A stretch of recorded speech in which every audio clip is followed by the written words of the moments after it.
오늘은 헌신할 때 주시는 하나님의 선물, 헌신할 때 주시는 하나님의 선물이라는 제목으로 하나님의 말씀을 살펴보겠습니다. 저는 대학 1학년 때 여름 수련회를 가니까요, 정말 많은 특강들이 있더라고요. 근데 이 특강 중에 제 마음에 쏙 드는 제목이 있는 것입니다. 당신의 인생을 위한 하나님의 뜻 발견하기. 가보았더니만요, 1학년은 거의 없고 3학년 또 주로 4학년들이 가득한 것입니다. 왜 그럴까 이렇게 보니까 부제를 보는 순간 다 이해가 됐습니다. 부제가 이것입니다. CCC 간사가 되려면 이렇게 되어 있더라고요. 그건 보지 못하고 큰 제목만 보고 갔던 것입니다. 갑자기 부담스러워지는 거예요. 왜냐하면 그때까지만 해도 제 믿음이 하나님께 헌신하는 순간 우울하다가도 갑자기 행복해지면 좋겠는데 그게 아니고 왠지 행복하다가도 굉장히 엄청난 고생길로 접어들 것 같은 그런 생각이 들었기 때문에 그렇습니다. 우리는 어떻게 생각하고 있을까요? 부르심을 받는다. 그러면 너무 행복할 것 같으세요? 아니면 굉장히 부담스러울 것 같으세요? 또 주님을 위해서 헌신한다. 또 뭔가 헌신이 요구되고 있는 것 같다라는 느낌이 들면 마음이 막 행복해져요? 아니면 왠지 부담스러워지세요? 이번에 다음 세대 캠프 좀 자원해서 지원하는 일에 자원해달라고, 새벽이 되니까 말이 계속 꼬이네요. 자원해서 지원해달라고 하니까요, 많은 분들이 자원을 해주셨습니다. 근데 보니까 행복감으로 자원하신 분들이 굉장히 많더라고요. 그래서 되게 감사했어요. 에스겔은 어땠을까요? 에스겔은 하나님이 부르셨어요. 행복감을 느꼈을까요? 아니면 부담감을 느꼈을까요? 굉장히 부담감을 느꼈던 것 같습니다. 왜냐하면 하나님께서 설득하는 길이만 봐도 알 수가 있어요. 대부분 누군가를 하나님이 부르셨을 때 이렇게 길게 이야기한 경우가 없습니다. 1장에서부터 지금 3장까지 온통 에스겔을 부르는 장면으로 다 담겨 있거든요.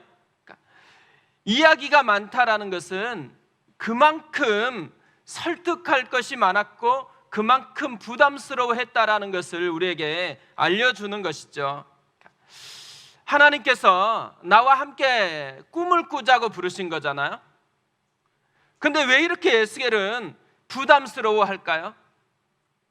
현실적인 이유가 있기 때문에 그런 거죠. 먼저 사역할 대상이 만만치 않아요. 그가 사역할 대상은 이스라엘 족속이라고 말씀을 합니다. 5절에 이렇게 되어 있어요. 너를 언어가 다르거나 말이 어려운 백성에게 보내는 것이 아니요 이스라엘 족속에게 보내는 것이라. 해외 선교사가 아니고 국내 사역을 하라고 보냈다라는 거죠. 근데 문제가 뭐예요? 이들의 상태, 사역할 이들의 상태, 어떤 상태에 있다 그래요? 2장에 보면 이들의 상태를 잘 말해줘요. 3절에서 이렇게 이야기합니다. 내게 이르시되 인자야, 내가 너를 이스라엘 자손 곧 패역한 백성, 나를 배반하는 자에게 보내노라. 그들과 그 조상들이 내게 범죄하여 오늘까지 이르렀나니 이 자손은 얼굴이 뻔뻔하고 마음이 굳은 자니라. 내가 너를 그들에게 보내노니 너는 그들에게 이르기를 주 여호와의 말씀이 이러하시다 하라. 이 표현들만 보세요. 패역한 백성, 나를 배반하는 자, 또 뻔뻔하대요. 마음이 굳었대요. 하나님이 보아도 굉장히 힘들다라는 거죠. 그런데 이렇게까지 하나님께서 반복하면서 힘들다고 하는 사람들에게 사역하라는 거예요. 근데 그뿐만 아니에요. 더 심각한 것이 남아 있습니다. 7절을 보세요. 그러나 이스라엘 족속은 이마가 굳고 마음이 굳어 내 말을 듣고자 아니하리니 이는 내 말을 듣고자 아니함이니라. 그러니까 변화의 가능성마저 없다라는 얘기잖아요. 현재가 어려워도 조금 열심히 사역하면 변화될 것이다, 이런 마음이 있으면 그래도 해볼만 하잖아요. 그런데 아무리 열심히 말씀을 전해도, 아무리 열심히 사랑을 해도 변화될 가능성이 없대요. 근데 하나님이 그러시는 거예요. 그런 사람을 향해서 사역하라고 부르셨다라는 거죠. 얼마나 부담스럽겠어요. 부흥의 시대에 말씀을 선포하라. 그러면요, 그때는 다 선포하기만 하면 내가 어찌할꼬 회개하면서 하나님께 돌아왔어요. 이 시대의 말씀 사역자로 부름을 받았다. 힘들지 않을 것 같아요. 얼마나 좋겠어요. 하지만 지금 에스겔 시대, 피리를 불어도 춤을 추지 않는 시대입니다. 이런 시대에 말씀 사역을 하라고 부름을 받았다. 힘들 것 같아요. 저한테 그랬다 그러면 엄청 힘들어했을 것 같아요. 우리 시대는 어떨까요? 이찬수 목사님께서 저희들에게 자주 했었던 말, 지금 당신들은 밀리고 밀린 낙동강 전투에 투입된 마지막 보루들이다. 이 시대의 마지막 보루다. 되게 멋진 것 같지만 그 전에가 뭐예요? 밀리고 밀린 낙동강 전투에 투입된 마지막 보루들이다라는 거예요. 저는 코로나를 거치면서요, 이 말이 굉장히 실감이 나더라고요. 그러니까 많은 분들이 예전의 열심으로 돌아오는 데 있어서 쉽게 여기지를 않아요. 뭔가 족쇄가 차여져 있는 것 같아요. 그러니까 하나님을 위한 열심에 대한 부분에 있어서는 사단이 뭔가를 마음에 깊은 족쇄를 만들어낸 것 같아요. 그래서 내가 이러면 안 되는데, 내가 예전에 그렇게 살지 않았는데, 이런 생각을 성령님이 주시니까 마음에 고민은 하고 있지만 주를 위해서 나아오는 데 있어서는 묶여 있습니다. 우리가 어떻게 보면 이번에 여름 새벽, 특별 새벽 부흥에도요, 그런 현상이 우리 속에, 우리 마음속에서 작동하고 있는 것이 아닌가, 이런 생각을 하게 되어진다는 거죠. 지금 우리 시대는 정말 밀리고 밀린 낙동강 전투 한복판에서 살아가는 시대라는 거예요. 에스겔과 같은 그런 시대에 이 식어진 가슴마다 불을 붙이라고 하나님께서 부른 사람 에스겔이었고, 지금 이 시대의 에스겔로 우리와 우리 교회를 불렀다라는 것이죠. 이런 시대를 섬긴다고 생각하면요, 부흥의 시대를 섬겼던 것과는 다른 힘이 필요한 것이죠. 다른 은혜가 필요한 것이잖아요. 오늘 그것을 우리에게 말씀해 주고 있다고 생각합니다. 주를 위해서 헌신하는 우리가 정말 붙잡아야 되는 진리가 오늘 그 하나님의 선물이 오늘 말씀에 담겨 있다라는 것을 제가 생각을 했는데요. 그게 뭐냐면, 하나님의 선물은 환경을 변화시키는 데 있지 않고 나를 변화시키는 데 있다라는 거예요. 8절 9절 말씀을 한번 보세요. 보라, 내가 그들의 얼굴을 마주보도록 내 얼굴을 굳게 하였고 그들의 이마를 마주보도록 내 이마를 굳게 하였으되 내 이마를 화석보다 굳은 금강석같이 하였으니 그들이 비록 반역하는 족속이라도 두려워하지 말며 그들의 얼굴을 무서워하지 말라 하시니라. 그러니까 얼굴을 굳게 하고 이마를 굳게 하고 화석보다 굳은 금강석같이 해주겠다. 무슨 의미를 담고 있어요? 감당할 수 있는 인격으로 바꿔주겠다라는 거잖아요. 그러니까 두려워하지 말고, 그러니까 무서워하지 말라고 그렇게 이야기를 합니다. 결국 에스겔과 같은 시대, 또 이런 이스라엘 족속과 같은 사람들을 섬기기 위해서 하나님이 주신 강력한 약속이 뭐냐면, 그들이 안 변해도 나는 너는 바꿔주겠다라는 거예요. 너를 바꿔주겠다라는 거죠.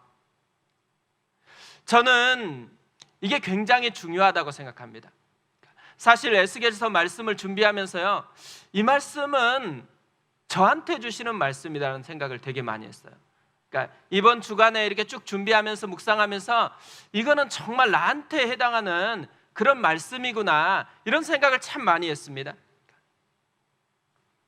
하나님이 우리를 부르신 이유, 사역을 하라고 부르신 이유, 어떻게 보면요, 남을 변화시키고 섬기기 위해서인 것 같은데 그건 2번이라는 거예요. 1번은 뭐라는 거예요? 나를 변화시키고 싶다라는 거죠. 하나님은 일보다 먼저 헌신하는 나 자신에게 관심이 있다라는 말이에요. 내가 무엇을 잘하느냐보다 나 자신에게 관심이 있다라는 거죠. 내가 누구를 잘 섬겨서 변화시키고 열매가 많냐, 많은 성장을 하고 있냐, 이것보다도 내 자신이 바뀌고 성숙해 가고 있느냐에 하나님의 마음이 있다라는 거죠. 그렇기 때문에 하나님께서요, 에스겔에게 이렇게 권면을 하는 거예요. 10절부터 보세요. 또 내게 이르시되 인자야, 내가 내게 이를 모든 말을 너는 마음으로 받으며 귀로 듣고 사로잡힌 내 족속 민족에게로 가서 그들이 듣든지 아니 듣든지 그들에게 고하여 이르기를 주 여호와의 말씀이 이러하시다 하라. 누군가를 말씀으로 섬기기 전에 먼저 그 말씀을 자신의 것으로 받아들이고 만들어내야 된다라는 것을 이야기하는 거죠. 하나님의 말씀이 내 인격이 되고 하나님의 마음이 내 마음이 되는 것을 먼저 해야 된다라는 거예요. 그 후에 그 말씀을 전하는 사람이 되어야 한다라고 이야기를 하는 거죠. 우리가 사역을 할 때 먼저 하나님과 함께 교제하면서 충전이 돼야 된다라는 거예요. 충전된 후에 사역을 해야 된다라는 것이죠. 이 우선순위가 굉장히 중요하다라는 거예요.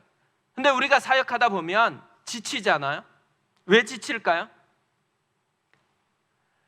많은 경우에 환경이 어렵고 이런 대상이 어려우니까 이런 대상을 데리고 사역을 하니까 힘들다라는 거예요.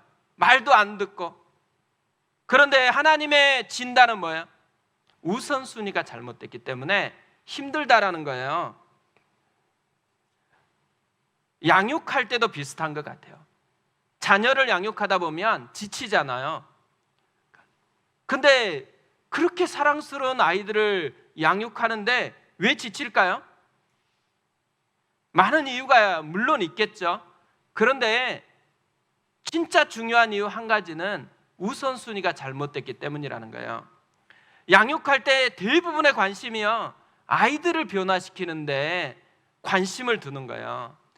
그런데 먼저 자기 자신을 가꾸는데, 자기 자신의 에너지를 충전하는데 두지 않고 아이들에게 쏟아내기 때문에 에너지가 고갈되는 현상이 생겨진다라는 거죠.